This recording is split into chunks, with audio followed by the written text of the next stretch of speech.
ഒരു ന്യൂനപക്ഷക്കാരൻ കയറുമായിരുന്നു കൊണ്ടുവരുന്ന ഈ പിന്നോക്കക്കാരനാണ് ഞാൻ ആ വണ്ടിയിൽ ഒന്ന് കയറിയെന്ന് പറഞ്ഞ് നിങ്ങളിവിടെ എല്ലാം എന്നെ കൊല്ല ചെയ്തില്ലേ? ഇതൊക്കെ മര്യാദയാണ്, ഒരു പത്രശ്രമമാണ്. നിങ്ങളാണല്ലോ ഇപ്പോൾ രാജ്യം ഭരിക്കുകയും നശിപ്പിക്കുകയും എല്ലാം ചെയ്യുന്നത് മീഡിയകളാണ് ഇപ്പോൾ ഭരിച്ചുകൊണ്ടിരിക്കുന്നത്. അതുകൊണ്ട് പൊന്നു പിള്ളേരെ എന്നെ വിട്ട് ഞാനൊരു പാവം പിടിച്ചൊരു സമുദായത്തിൻ്റെ പ്രവർത്തകനാണ്. നിങ്ങളൊന്ന് മനസ്സിലാക്കണം, ഈഴവ സമുദായം ഇന്ന് ഇന്ത്യയിലെ ലോകത്തുണ്ടെന്ന് അറിയിക്കുവാൻ എനിക്ക് സാധിച്ചിട്ടുണ്ട്. പക്ഷേ അത് നശിപ്പിക്കരുത്. ഞങ്ങൾ ആരുടെയും ഒന്നും പിടിച്ചു പറിക്കാൻ നടക്കുന്നില്ല. ഒരു ചാനലുകാരൻ്റെയും അവകാശം ഈ ചാനലിൻ്റെ പറയും ഒരുപാട് കൊള്ള നടത്തുന്ന ചാനലുകാരുണ്ട്. ആ കൊള്ളക്കാരുടെ വിവരം ഞങ്ങൾ വരുന്നില്ല. പക്ഷെ എന്നെ ഉപദ്രവിക്കുക, ഞങ്ങളുടെ സമുദായം ഞങ്ങളുമായിട്ട് പോട്ടെ. മുഖ്യമന്ത്രി എന്താ കുഴപ്പം? മൂന്നാമത്തെ തവണയും വരുമെന്ന് ഞാൻ പറഞ്ഞുവെങ്കിൽ എന്താ തെറ്റി? കൂടെ നിന്ന് എല്ലാ സുഖങ്ങളും അനുഭവിച്ചും കൂടെ നിന്ന് കാലട്ടെ വിട്ടെങ്കിൽ ഞാനാണ് ഉത്തരവാദി.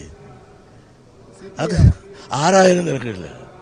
എല്ലാ സുഖ സൗകര്യങ്ങളും അനുഭവിച്ചിട്ട് കൂടെ നിന്നിട്ട് കൂടെ നിന്ന് ചവിട്ടാൻ അവൻ ചതിയൻ ചന്തുമാരാണ്.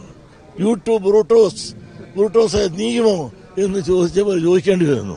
പറയേണ്ടതെല്ലാം അകത്ത് പറയണം, പുറത്തല്ല പറയേണ്ടത്. പ്രത്യേകിച്ച് ഒരു ഇലക്ഷൻ നടക്കാൻ പോകുന്ന ഈ മുഹൂർത്തത്തിൽ ഇതുപോലുള്ള സംവാദങ്ങളാണോ ഒരു ഐക്യത്തിന് നല്ലത്? ഒരിക്കലും നല്ലതല്ലത്. മാറ്റം ആഗ്രഹിച്ച് നടത്തോട്ടെ, ഇലക്ഷൻ വരട്ടെ അല്ലേ?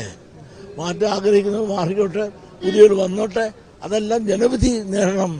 അതിന് ഒന്നിച്ച് നിന്നവർ ഇതുവരെ 10 കൊല്ലം സുഖിച്ചില്ല എല്ലാവരും. എന്നിട്ട് ഈ 10ാമത്തെ കൊല്ലം കഴിയുമ്പോൾ ഇത്ര സൗന്ദര്യക്കുറവ് തോന്നുന്നതാ? മാന്യമല്ല, മര്യാദയല്ല. അത്രയുള്ളൂ. പ്ലീസ്. എന്താ കുഴപ്പം?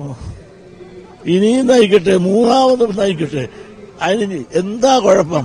ഇവിടെ ഞാൻ ഒരു കാര്യം ചോദിട്ടെ, ഈ 10 കൊല്ലം ഇവിടെ ഒരു മാറാട് കലാപം ഉണ്ടായോ മിസ്റ്ററെ? വർഗീയ കലാപം ഉണ്ടായോ? പറയാനാണെങ്കിൽ ഒരുപാട് പറയാനുണ്ട് എനിക്ക്. ഈ വർഗീയ കലാപകാരികളാണ് ഇപ്പോൾ ഇവിടെ നടത്തുന്നത്. കലാപം ഇനിയും ഉണ്ടാക്കാനാണ്.